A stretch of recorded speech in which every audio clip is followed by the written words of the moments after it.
Bismillahirrahmanirrahim. Assalamualaikum warahmatullahi wabarakatuh. Limardatillahi subhanahu wa ta'ala wa hidayatihi wa inayatihi wa taufiqihi, summa ila hadratin nabiyil mustafa Muhammadir Rasulillah sallallahu alaihi wasallam wa ala alihi wa ashabihi wa azwajihi wa ahli baitihi ajma'in, summa ila jami'i masyayikhina wa asatidina wa mursyidina, summa khususan li muallifi hadzal kitab. Al-Fatihah. A'udzu billahi minasyaitonir rajim. Bismillahirrahmanirrahim. Alhamdulillahi rabbil alamin. Ar-Rahmanir Rahim. Maliki yaumiddin. Iyyaka na'budu wa iyyaka nasta'in. Ihdinas siratal mustaqim. Siratal ladzina an'amta 'alaihim ghairil maghdubi 'alaihim waladdallin. Amin. Alhamdulillahirabbil alamin. Wassalatu wassalamu ala asrafil anbiya'i wal mursalin wa ala alihi wa sahbihi ajma'in. Rabbi shrah li sadri wa yassir li amri wahlul 'uqdatam min lisani yafqahu qawli.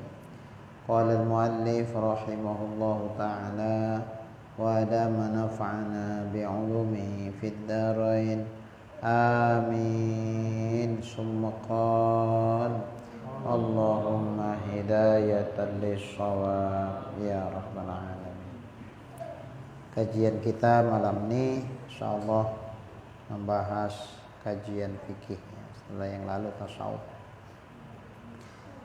Termasuk yang batalkan sholat itu wal hadatsu binau'i. Berhadas dengan dua macam hadas. Baik hadas besar maupun hadas kecil. Apabila itu terjadi ketika saat kita sholat, maka sholatnya batal.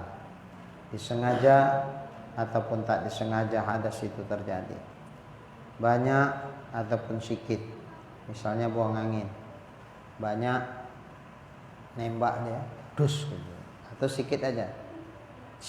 Nah, batal juga. Batal wudu, maka batallah sholat. Kalau udah batal, wajib diberhentikan. Jangan karena segan terus meneruskan sholat itu dalam kondisi batal, wudunya hukumnya haram. Meneruskan sholat yang sudah batal wudunya hukumnya haram. Jadi diberhentikan. Makanya kalau batal di tengah-tengah saf kayak mana? Ya berhentikan duduk. Ketika kita nggak memungkinkan untuk keluar karena harus melewati sekian banyak orang yang sedang sholat, hukumnya haram, ya udah duduk aja, batal wudu. Tapi kalau kita saf belakang, begitu batal, ya kita keluar karena nggak harus ada yang kita lewati. Keluar kerangkanya ngapain? Ngambil wudu lagi supaya bisa ikut berjemaah walaupun ketinggalan.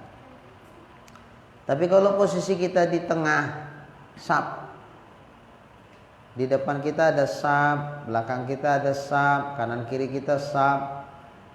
Kalau kita keluar berarti melewati orang yang sholat. Apa hukumnya melewati orang sholat? Haram. Jadi macam mana? Ya kita nggak punya pilihan, duduk aja lah situ. Segan lah, ada pura-pura sembahyang aja lah, nggak boleh. Pura-pura sembahyang, ikuti gerakan-gerakannya udah batal wudu, nggak boleh. Terutama sujud. Hukumnya haram jika bukan sujud syar'i. Sujud syar'i, sujud sholat, sujud sahwi, sujud tilawah, sujud syukur. Itu yang sujud syar'i. Selain itu dilarang kita melakukan sujud. Apabila kita sujud tanpa ada syar'i memerintahkan kita, maka sujud itu hukumnya haram. Jadi sujud ecek-ecek pun sembahyang nggak boleh, haram hukum. Jadi ngapain? Udah duduk aja udah batal kok sembahyang ecek-ecek. Duduk. Nggak mutusin saf, nggak darurat. Apa ubahnya tiang? Pas saf tiang. Mana mungkin tiangnya digeser supaya jangan mutuskan saf kan? Nggak mungkin. Ya udahlah, putus-putus. Tapi secara hukum nggak putus karena memang tiang nggak bisa digeser. Ini juga begitu. Dia nggak bisa digeser karena kalau geser haram melewati orang sholat. Nah, jadi nggak ganggu untuk saf yang lain. Insyaallah saf yang lain tidak makruh karena memang posisinya darurat. Jadi nggak boleh keluar melewati orang sembahyang, nggak boleh. Kecuali sangat-sangat darurat. Daruratun jiddan. Apa umpamanya? Takut jebol. Kalau tadi kan angin yang keluar. Nah, ini di dalam isi perut yang keluar. Mulas, macam mutar-mutar. Ya Allah, kalau sampai jebol di dalam masjid kayak mana ini? Nah, ini daruratnya sangat besar ini. Lebih besar mudarat sempat jebol di masjid daripada melewati orang sholat. Nah, ketika ini lewatlah. Haram? Enggak. Daruratun jiddan. Nah, kalau sampai jebol, pertama menajisi masjid, haram. Yang kedua, bukan sampai mati, sudah mati pun jadi ceritaan. Padahal ini kejadiannya 30 tahun yang lalu. Meninggallah, tinggal cucu yang ada. Cucu itu cerita. Aku teringat dulu di masjid nih ada yang tak kuat nahan jebol. Inilah atuknya si anu nih. Dulu ini belum lahir nih cucu ini, tapi terimbasnya. Makanya karena dah darurat kali, udah lewati aja yang sembahyang tuh, nggak berdosa, boleh. Tapi kalau sekedar hanya keluar untuk ngambil wudhu supaya bisa sholat lagi, jangan. Melewati itu hukumnya haram. Lanjut, wal inhirab anil kiblati, berpaling daripada kiblat. Apakah dia yang memalingkan dari kiblat dirinya atau orang lain yang memalingkan? Misalnya macam mana? Cucu lasak kali. Wah, di sana lah, di sini ditabrak neneknya lagi sembahyang, kakeknya lagi sembahyang, tabrak. Saking kuat nabraknya sampai agak terjajarlah si kakek. Tidak lagi posisinya ngadap kiblat. Batal nggak sembahyang si kakek? Batal. Padahal bukan kakek itu yang memalingkan dia dari kiblat. Orang lain, cucu tetap. Makanya bahasanya inhirab, terpaling dari kiblat. Maksudnya apa? Biar dia sendiri yang memalingkan dirinya atau orang lain yang memalingkan dirinya dari kiblat, maka sholatnya batal.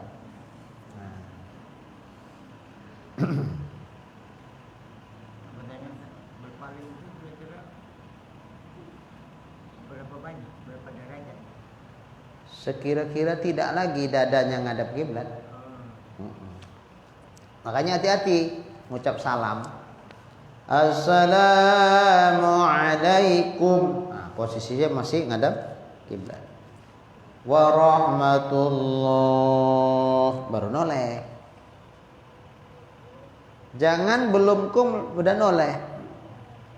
Kum habiskan dulu, karena itu yang rukun. Salam itu rukun sholat. Tapi yang wajib salam itu sampai ke kum aja. Assalamualaikum warahmatullahnya sunat. Ketika warahmatullah itu lah noleh.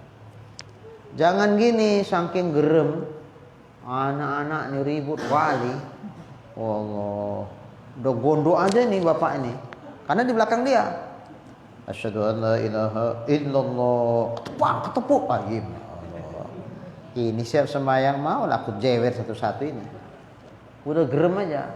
Jadi waktu salam tuh belum sampai ke kum udah noleh dia ke belakang. Udah begini sambil nengok anak-anak tuh. Siapa tadi yang ribut? Nah, kalau belum sampai ke kum, dia dadanya sudah berpaling dari kiblat, nah itu batal sembahyangnya. Nah, jadi hati-hati. Nah, jangan sembarang.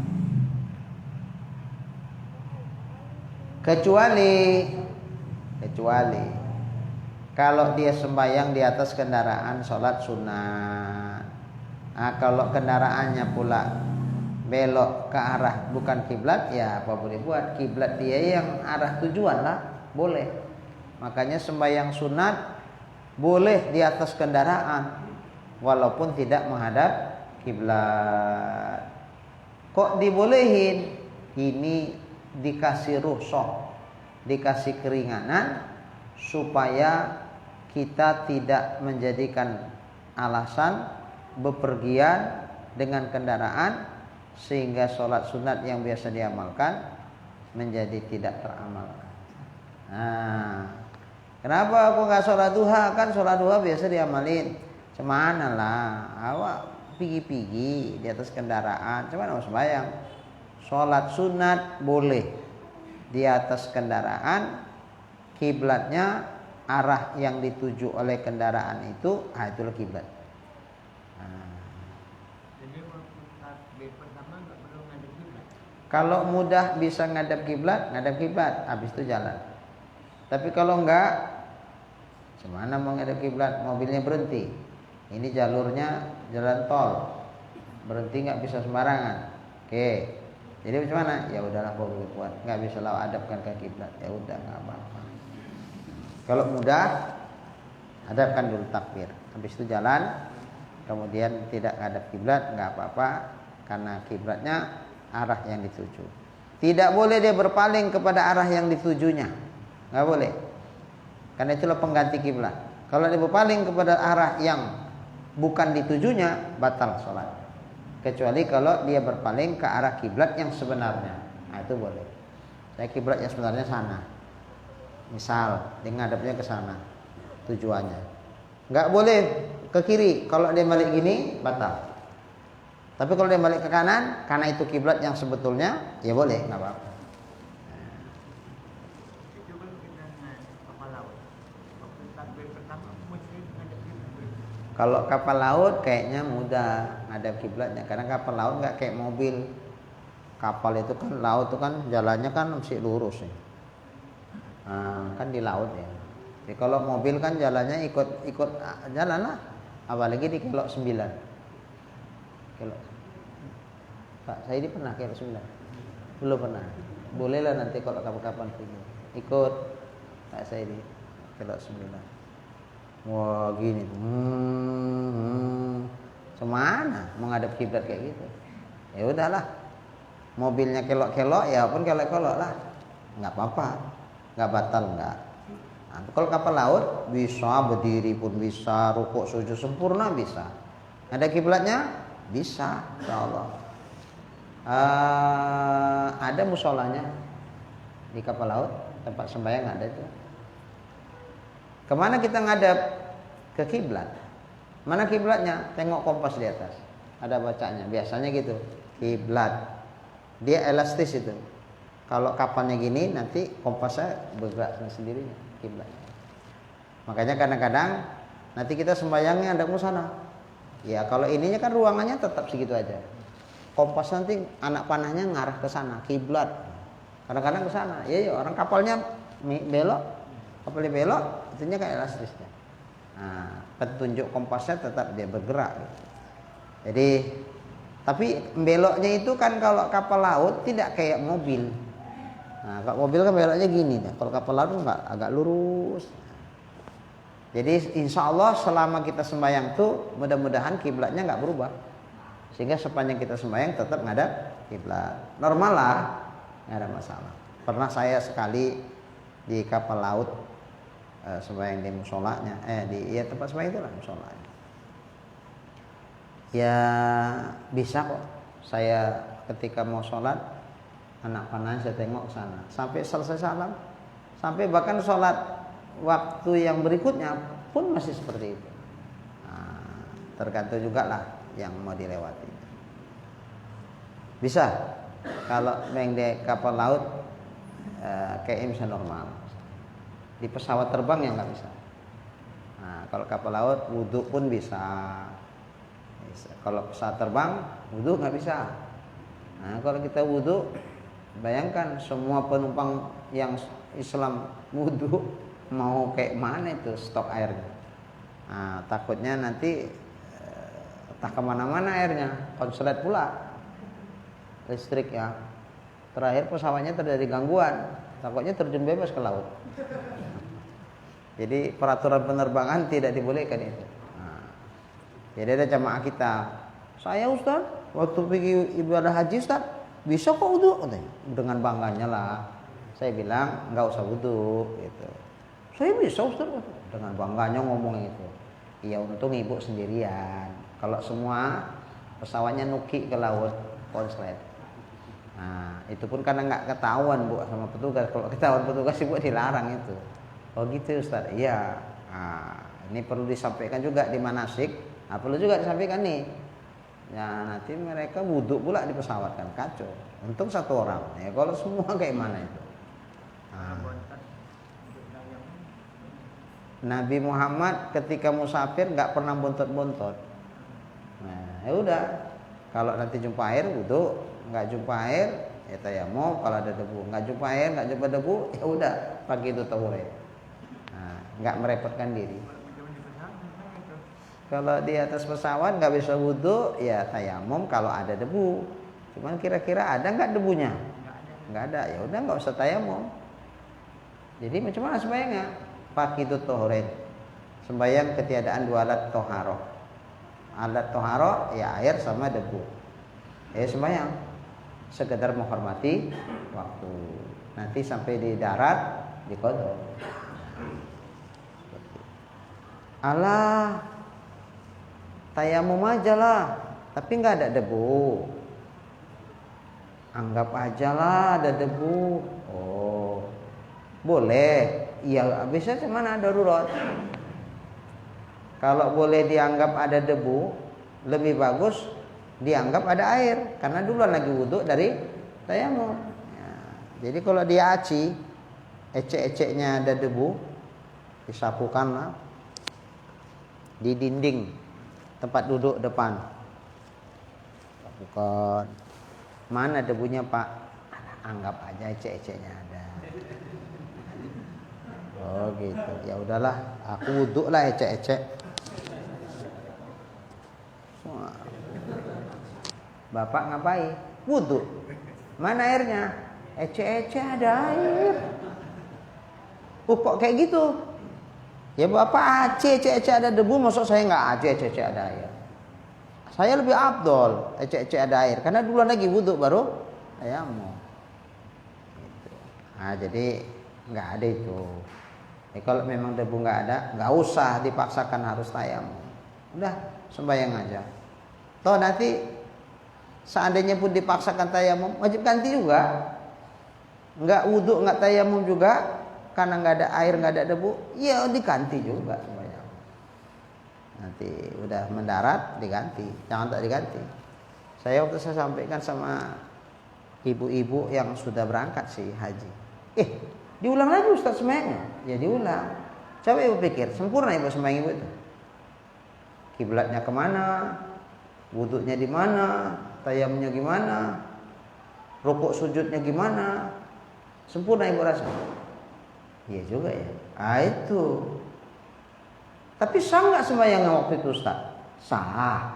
Sekedar menghormati waktu. Diulang lagi sembahyangnya. Kalau diulang, ngapain repot-repot awak sembahyang di pesawat? Udahlah nanti ajalah sekalian. Udah mendarat. Siapa bisa menjamin kita mendarat dengan selamat? Kalau mati di pesawat gimana? Mati dihukumkan orang yang meninggalkan sholat. Karena mana yang mampu kerjakan, yang nggak mampu uzur. Ma amartukum bihi fa'tu minhu mastata'tum, kata Nabi. Apa yang kuperintahkan kepadamu, maka lakukanlah sebatas mampu kamu melakukannya. Diperintahkan wudu. Kalau ada air, ya udah diperintahkan tayamum. Kalau ada debu, nggak ada debu, nggak usah. Diperintahkan sholat, bisa nggak? Bisa. Yang nggak bisa apa? Wudu. Yang nggak bisa apa? Tayamum. Ya udah, untuk tayamum nggak usah. Sholat bisa nggak? Bisa. Ya udah bikin. La yukallifullahu nafsan illa wus'aha. Allah tidak memberatkan kepada seseorang kecuali batas yang mampu. Nah, kecuali batas yang mampu. Yang nggak mampu, maaf. Yang mampu, wajib dibikin. Perkara nanti diulang, itu lain. Itu kewajiban yang berbeda. Kewajiban yang saat ini yang sekarang jadi masalah. Kewajiban nanti mengganti, itu kewajiban lain. Kewajiban saat ini apa? Ya kerjakan sebatas yang mampu. Nggak mampu wudu, nggak usah. Nggak mampu tayamum, nggak usah. Nggak mampu ngadep kiblat, nggak usah. Nggak mampu rukuk sujud normal, karena depan kita udah tempat duduk orang, kan? Nggak usah. Sebagaimana bisanya aja rukuk isyarat. Jadi menghormati waktu itu wajib juga deh. Wajib. Karena itulah kewajiban yang bisa kita lakukan saat itu. Bahwa nanti ini wajib diganti kalau selamat sampai mendarat ke tanah, bisalah kita keadaan normal udah nggak sibuk, nah, itu diganti. Itu kewajiban lain yang dituntut kewajiban yang sekarang ini. Sekarang ini apa kewajiban kita? Melakukan sebatas yang kita mampu. Yang nggak mampu gugur, yang mampu wajib. Apa yang nggak mampu? Wudu, nggak usah. Apalagi nggak mampu? Tayamum, nggak usah. Apalagi nggak mampu ngadep kiblat karena pesawatnya pas arahnya nggak ke kiblat, nggak usah. Apalagi nggak mampu rukuk sujud sempurna, nggak usah. Sebagaimana yang bisa aja mampunya. Namun sholat yang bisa dikerjakan, kerjakan. Bahwa nanti wajib diganti, itu kewajiban lain lagi, bukan kewajiban yang itu. Seandainya dia sudah melakukan kewajiban saat itu, tiba-tiba ajal sampai tuh mati, apakah dikatakan orang yang meninggalkan sholat? Enggak, udah dikerjakan sebatas yang mampu. Tapi kalau nggak dikerjakan sebatas yang mampu, udahlah nanti aja lah, udah mendarat baru tak rapel semuanya lah. Nah, yang tinggal-tinggal dikodoin, nah gitu rencananya. Nggak dikerjakan, tahu-tahu mati dia kena serangan jantung, misalnya di atas pesawat. Diumumkan katanya pesawat ada gangguan, maka siap-siap segini akan diterjunkan ke laut. Nah, pakai pelampung semacam, dengar kayak gitu jantungnya pun udah kedebak lemes mati. Rupanya nggak jadi diluncurkan ke laut rupanya. Rupanya simulasi. Kadang-kadang gitu simulasi gini ya gitu. Pikir dia betul-betul, wah jantungnya paku mati, meninggalkan sholat. Berdosa. Karena waktu itu ada kewajiban yang bisa dilakukan, nggak dilakukan berdosa. Nah, baik. Ya. Menjaga.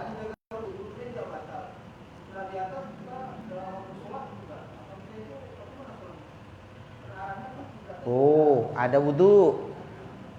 Wudu ada. Nah, alhamdulillah nggak batal wudunya. Pas di atas pesawat datang waktu sholat. Nah, kita lihat.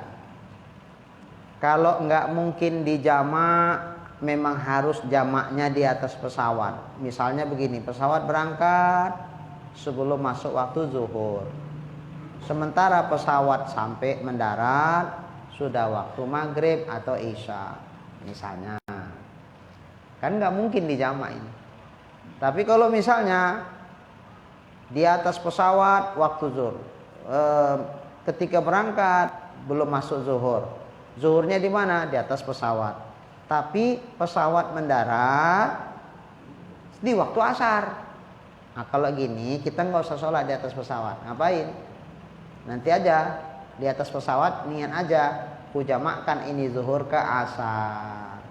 Begitu mendarat pesawat jam 4 sore asar, nah, kita jangan pulang ke rumah. Karena bandara itu bukan wilayah kita, masih dihitung kita orang musafir. Ya udah segala di bandara kan ada musholanya. Nah, sholat kita dulu. Sholat zuhur 2 rakaat sekaligus qashar, 2 rakaat asar sekaligus 2 rakaat di qashar. Jadi jamak takhir. Boleh, gitu lebih bagus. Jadi nggak usah kita sholat di atas pesawat. Oh ini enggak, mendarat pesawat udah malam isya, zuhur asar masih di atas pesawat, dijamakkan takdim ketika berangkat belum masuk waktu zuhur, mana mungkin sembahyang. Nah, jamak takhir mendarat udah isya, lewat waktu asar. Nah, jadi intinya nggak bisa lah dijamak di darat, nggak bisa, sembahyangnya mesti harus di atas pesawat. Ah, inilah dia pertanyaan tadi. Ada wudhu nih, ada wudhu, tahan. Ya udah, bagus. Kalau ada wudhu, sembahyang dengan kondisi ada wudhu. Pertanyaannya, wajib diganti nggak nanti walaupun semempek wudhu? Wajib. Kenapa? Karena masalahnya bukan penyebab nggak ada wudhu atau tayamum aja maka wajib diganti. Kiblatnya gimana? Nah, jadi kiblatnya kan nggak bisa. Nah, makanya ini sekedar menghormati waktu. Itu wajib diganti sembahyang. Nah, oke.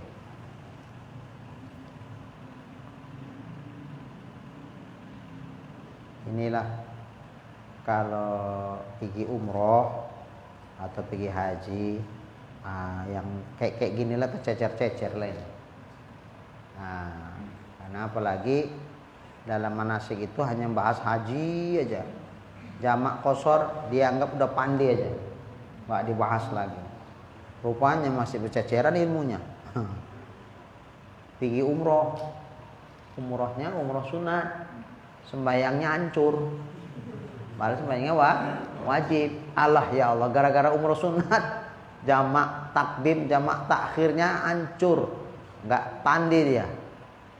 Aduh, kalau kayak gini bagus nggak usah pergi umroh lah, sembayangan normal biasa, malah sah. Ini pergi umroh malah sembayang nggak sah, hancur sembayangnya. Ah ya Allah, itu kenyataannya. Jadi banyak yang kadang-kadang karena ketidakpahaman terlanggar-langgar. Termasuk misalnya sholat sunat safar.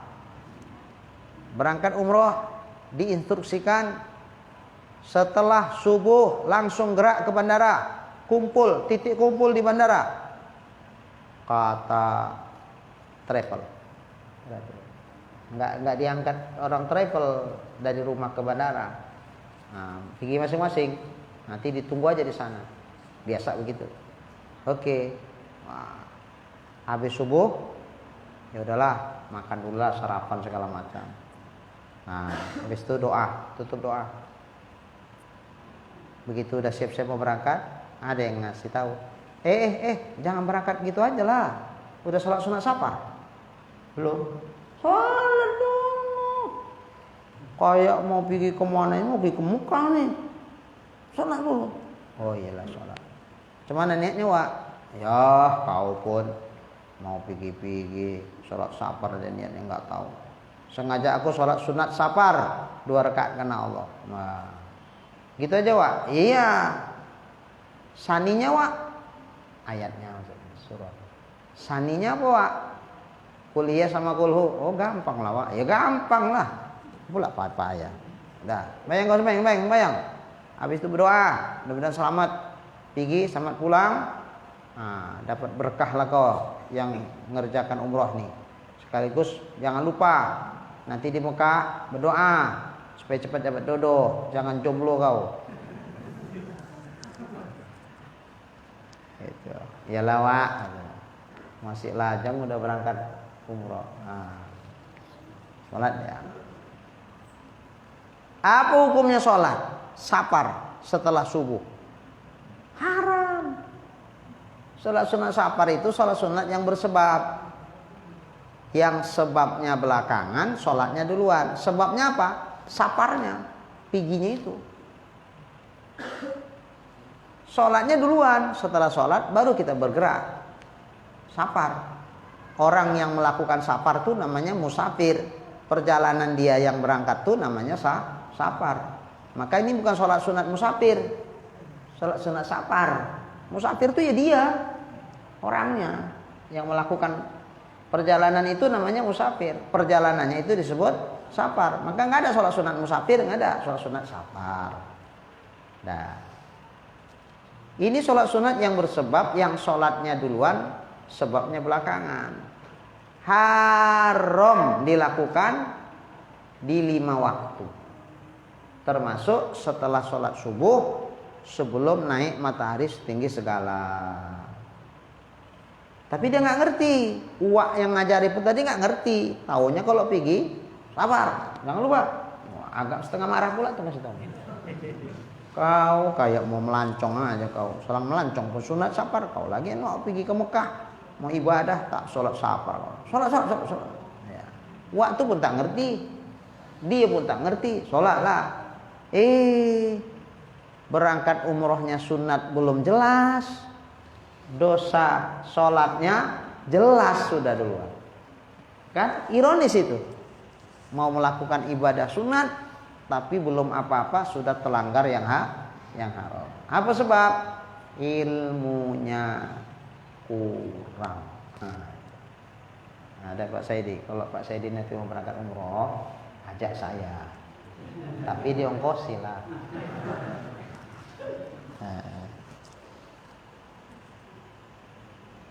Baik. Kemudian selanjutnya yang membatalkan sholat, tarku ruknin amdan, meninggalkan satu rukun sholat dengan sengaja, fi'liyan au qaulian. Apakah rukun itu rukun fi'li, rukun perbuatan, atau rukun bacaan? Tapi sengaja, tahunya ini belum rukuk, tapi udahlah, nggak usah rukuk lah, nggak usah itidal lah, sujud aja biar cepat siap. Sujud dengan sengaja, iya batal. Apa ada orang kayak gitu? Kayaknya kalau kita nggak ada lah, anak-anaknya itu korupsi, mau cepat pergi dia udah dipanggili kawannya aja. Kalau kita enggak, insya Allah. Nah kalau kita karena ketidaktahuan bisa. Apa contoh? Nah, meninggalkan rukun fi'li atau rukun qauli, rukun bacaan. Misalnya begini, ini karena nggak paham, karena nggak berilmu, tapi tetap nggak taunya itu, jahilnya nggak dimaafin karena bukan baru masuk Islam. Nah, takbir imam, Allahu Akbar, dia pun takbirlah. Makmum, Allahu Akbar. Doa iftitah imam, doa iftitah dia. Fatihah imam, dia pun diam dengarkan. Kan gitu afdalnya. Waladdallin, imam amin, makmum sunat amin. Habis itu baru makmum baca Fatihah. Kan gitu. Sogianya imam nunggu sampai diperkirakan makmum siap Fatihah. Dalam nunggu itu sunat imamnya baca surah. Atau pilihan yang kedua berzikir. Mana afdol? Baca surah lebih afdol daripada berzikir. Nah, suka hati pilihannya mana. Kalau berzikir boleh subhanallah, alhamdulillah, wa la ilaha illallah, tapi jangan kuat-kuat. Ustaz kuat, ya nyontohin yang kuat lah. Kan lah nggak lagi sembahyang, umpama lagi sembahyang, kuat, jangan kuat, sir aja. Subhanallah, alhamdulillah, wa la ilaha illallah, wallahu akbar, subhanallah. Kira-kira 2-3 kali diperkirakan udah siap lah makmum ya, baca Fatihah. Baru dia baca kuat surah. Bismillahirrahmanirrahim. Alam nashrah laka sadrak, dan seterusnya. Baru rukuk dibareng-bareng dan seterusnya. Nah, seperti itu yang afdal.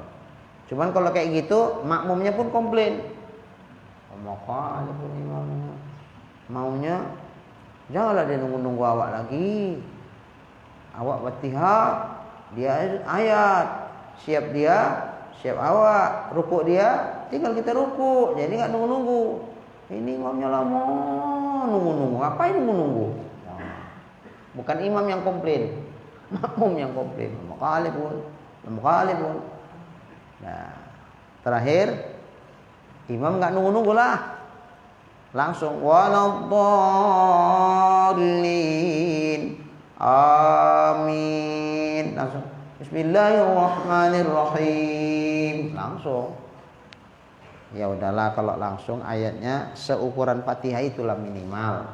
Tidak, qul huwallahu ahadun illahus samad lam yalid wa lam yulad wa lam yakul lahu kufuwan ahad. Allahu akbar. Makmumnya baru separuh Fatihah. Imamnya cepet kali. Dah. Ya udahlah. Separuh lah, separuhnya kurasa ditanggung imam lah itu dah. Masbuk aku kok ketinggalan. Allahu akbar. Kalau ini batal. Makmumnya batal. Kenapa batal? Dengan sengaja meninggalkan separuh Fatihah yang itu rukun qauli. Ustaz, enggak ditanggung imam itu, enggak. Tapi ketinggalan Ustaz. Apa sebab? Waktu membaca Fatihah itu kan waktu berdiri. Waktu berdiri itu dari setelah takbiratul ihram dengan sebelum imam ruku. Durasi waktunya panjang nggak tuh? Panjang. Andai dia nggak baca doa iftitah, Fatihah habis nggak? Habis. Andai ia nggak dengarkan Fatihah imam, dalam artian imam baca kita baca, habis nggak? Habis. Berarti panjang waktu untuk bisa baca Fatihah. Bisa. Cuman kita gunakan tuh yang sunat. Apa itu? Baca doa iftitah, sunat. Mendengarkan imam baca Fatihah, sunat. Nah, jadi karena kita gunakan untuk yang sunat, ya nggak sempet lah ruku imam. Imam pun nggak mikir makmum, suruh dia aja. Nah, ada model imam nih kayak supir angkot yang ugal-ugalan. Nah, cuman supir angkot ugal-ugalan.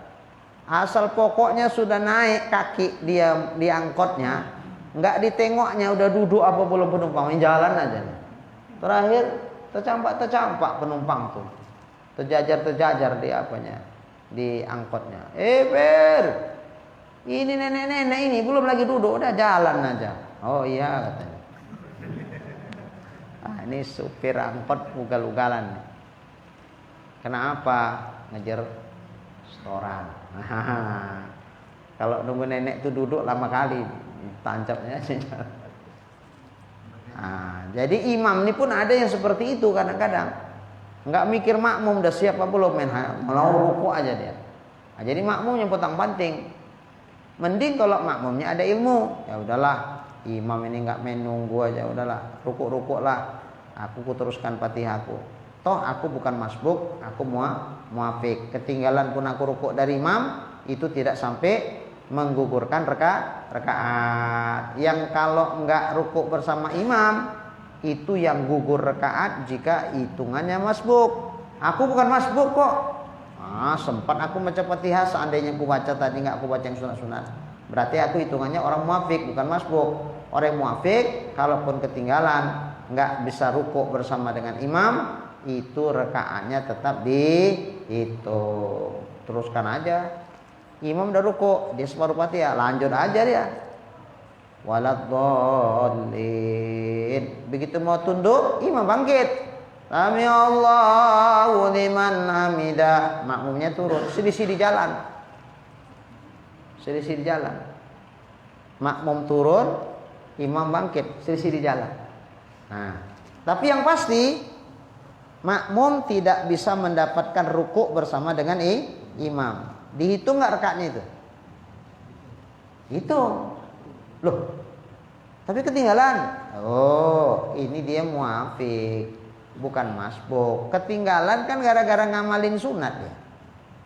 Doa iftitah, dengarkan bacaan Fatihah imam, itu menyebabkan dia tertinggal. Seandainya itu nggak dibaca, seandainya imam nggak didengar, siap takbiratul ihram langsung baca Fatihah, kira-kira habis nggak Fatihahnya sebelum imam rukuk? Wah, habis. Cuman kan ada yang ngamalkan sunat, ya nggak sempat lah terbaca Fatihah separuh. Nah, itu bukan namanya masbuk, itu tetap muafik. Nah, orang yang muafik nggak berlaku peraturan apabila dapat ruku bersama imam dihitung rakaat, apabila nggak dapat ruku bersama imam nggak dihitung. Itu nggak berlaku buat dia. Itu berlaku untuk yang masbuk. Adapun untuk yang muafik, yang macam itu tidak berlaku. Mau ketinggalan pun dia nggak ada masalah. Selisih jalan tadi, sehingga ketika makmum ruku, imam udah tegak i'tidal, berarti kan nggak bisa ruku bersama imam. Dihitung nggak rakaatnya? Tetap dihitung. Karena dia bukan orang masbuk. Beda kalau masbuk. Imam udah di ujung ayat. Dah separuh lah dia takbir Allahu Akbar. Oke, dia paham kalau aku baca doa iftitah nanti Fatihah takutnya nggak habis. Ini rukun nih. Dah langsung aja lah Fatihah. Udah pas.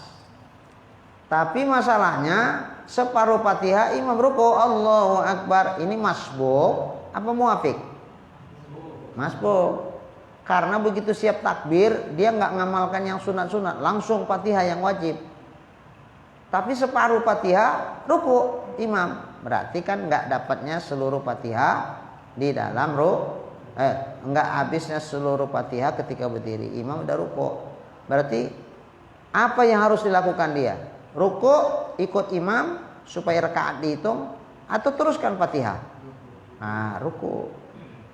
Fatihahnya macam mana? Tapi rukun. Ditanggung imam separuh yang belum sempat. Loh, kok ditanggung? Karena dia hukumnya masbuk. Orang yang masbuk, Fatihahnya ditanggung imam. Manakala dapatnya ruku bersama imam, maka rakaat itu dihitung walaupun dia nggak ada Fatihah baca. Tapi kalau nggak dapat ruku bersama dengan imam, maka rakaat nggak dihitung. Itu peraturannya. Kalau masbuk. Begitulah peraturannya kalau masbuk. Nah, kalau enggak masbuk, tadilah bukan masbuk. Ketinggalan dari imam, bukan karena masbuk. Kalau ini teruskan baca Fatihah. Separuh Fatihah lanjut sampai habis. Enggak ada ruku lah, enggak apa-apa. Orang ini bukan hukum masbuk. Hukum separuh Fatihah nggak sempat habis, baru separuh imam ruku, ya udah nggak apa-apa, dia ruku separuhnya ditanggung imam karena dia masbuk. Tapi kalau muafik jangan dia ruku. Kalau dia ruku batal karena dengan sengaja dia memang meninggalkan rukun qauli. Apa itu? Bacaan Fatihah.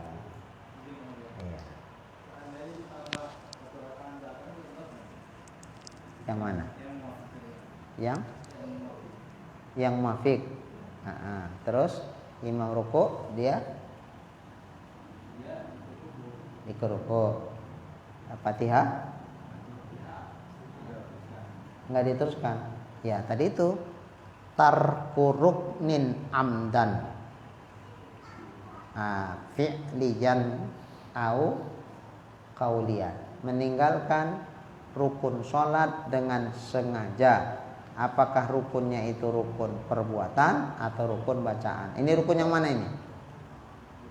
Rukun bacaan. Apakah seluruhnya ditinggalkan atau separuhnya yang wajib ditinggalkan? Sama aja. Dengan sengaja yang penting ya. Yang penting sengaja. Batal. Jadi kalau udah batal ditambah pun percuma. Nggak ketempel. Itu yang ditambah itu apabila dia meninggalkannya bukan dengan sengaja, ya itu bisa. Misal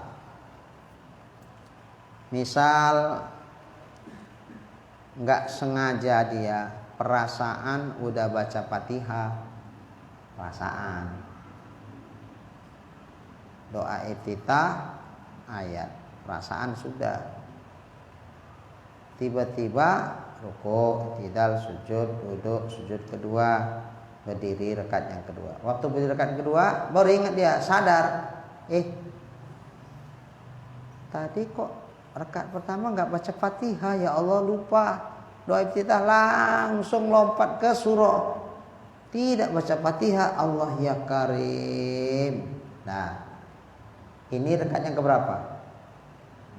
Harusnya yang keberapa ini? Harusnya yang sekarang ini rakaat keberapa nih? Kedua. Di situ sadarnya. Ya udahlah, rakaat pertama dihitunglah kosong. Karena nggak ada Fatihahnya. Sengajakah dia meninggalkan Fatihah? Enggak. Karena nggak sengaja meninggalkan Fatihah, batalkah sholatnya? Tidak. Lalu kalau tidak, apa yang harus dilakukan? Ya udah, nambahlah dia 4 rakaat. Yang tadi rakaat pertama nggak dihitung, sehingga 4 rakaat dia. Nah, sunat sebelum salam melakukan sujud sahwi. Nah, kalau memang seperti itu kasusnya, ya. Nah, berarti dia meninggalkan rukun qauli itu tidak sengaja mau meninggalkan. Apa ada hadisnya? Ada satu masjid rutin dia kalau sholat pada maghrib surahnya yang pertama kuliah al-kafirun, terus surah Ikhlas. Kalau ditanya apa ada hadisnya, kayaknya kalaupun ada mungkin tidak kuat. Tapi itulah amalan para ulama-ulama kita dulu. Kalau maghrib itu singkat, jangan dilama-lamain. Termasuk ayatnya jangan panjang-panjang kali. Jangan sholat maghrib ayatnya surah Yasin. Nah, kenapa? Karena mungkin waktu maghrib itu singkat. Kemudian disitulah mungkin boleh jadi tempat kita melakukan amal dari kan maghrib sampai ke isya. Nah, makanya nggak usah panjang-panjang kali di maghrib itu.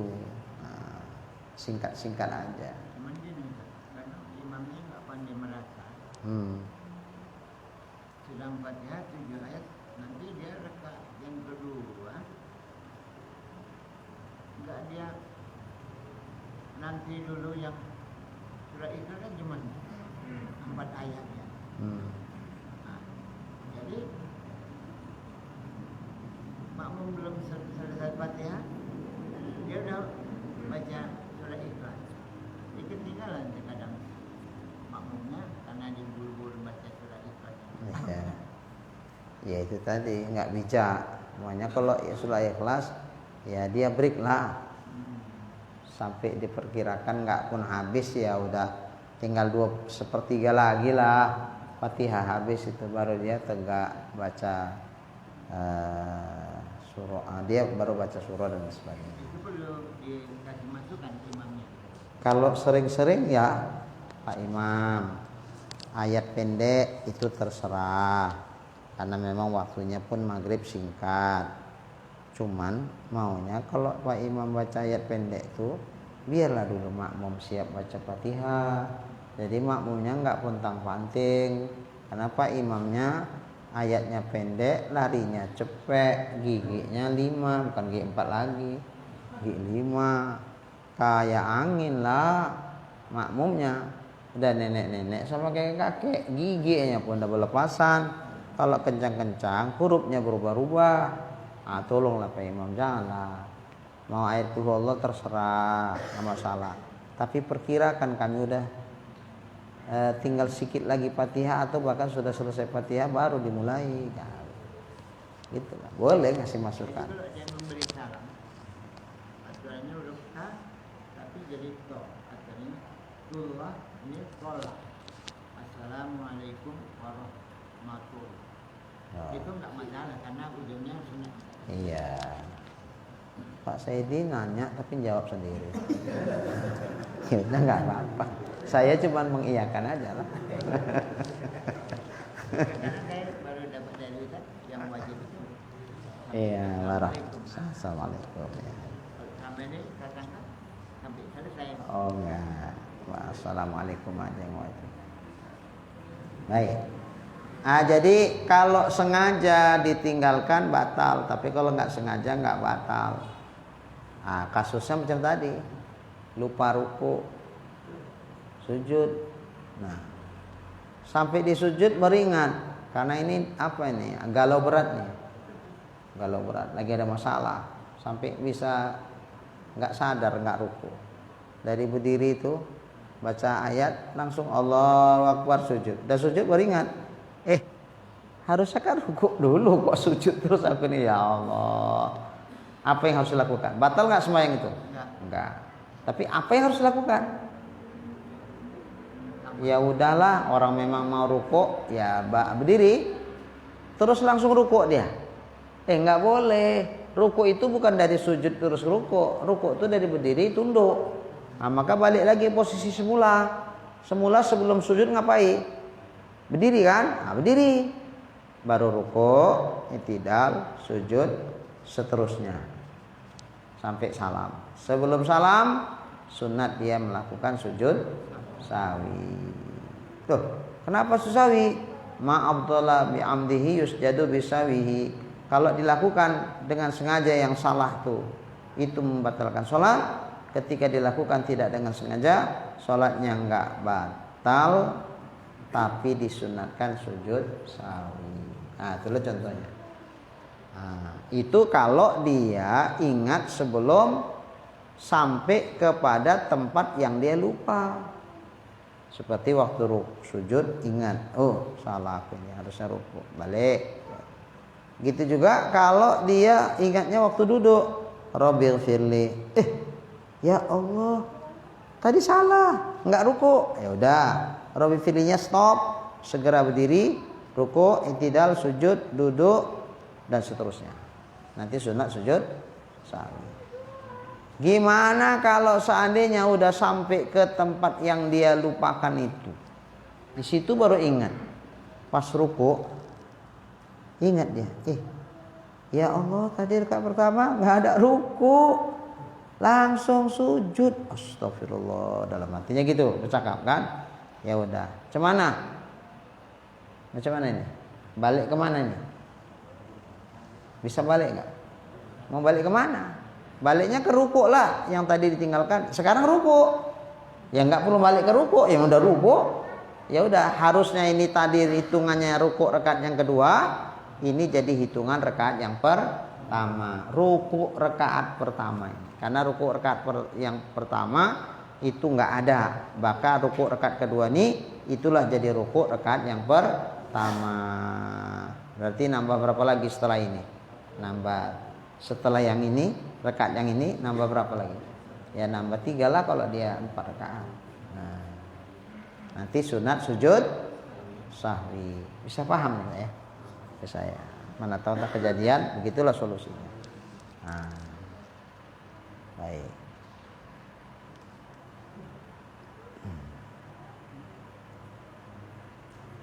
Meninggalkan rukun fi'li atau qauli dengan sengaja itu batal. Tapi kalau nggak sengaja nggak batal, ya lagi sunat sujud sahwi. Nah, seginilah dulu. Insyaallah nanti kita lanjutkan di kajian berikutnya. Mudah-mudahan apa yang kita kaji insyaallah menjadi ilmu yang bermanfaat bagi kita semua. Amin ya rabbal alamin. Billahi taufik wal hidayah. Assalamualaikum warahmatullahi wabarakatuh. Bismillahirrahmanirrahim. Alhamdulillahirabbil alamin.